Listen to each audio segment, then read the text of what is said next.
Hello everyone, welcome or welcome back to CraftGenik. In this video, I'm going to make a Christmas tree decoration. We need only a small piece of glitter sheet for this craft.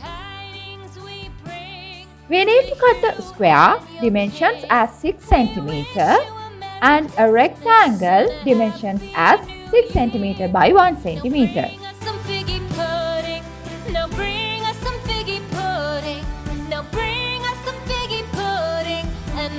Fold the square and cut it as I'm doing here.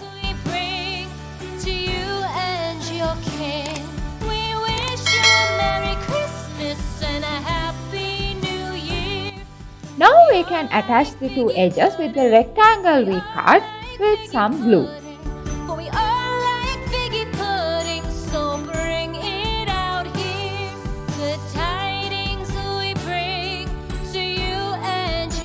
And we need another small piece of glitter sheet to connect the two edges.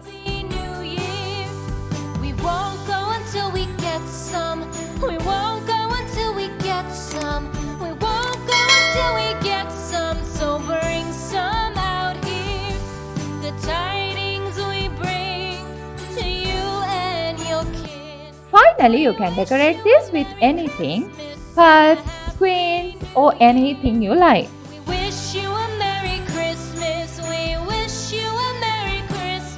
Hope you enjoyed our video today. Give a like, comment and share with your friends. Here are some more Christmas crafts by CraftGenik. So subscribe to our channel and press the bell icon to get notifications for more videos like this.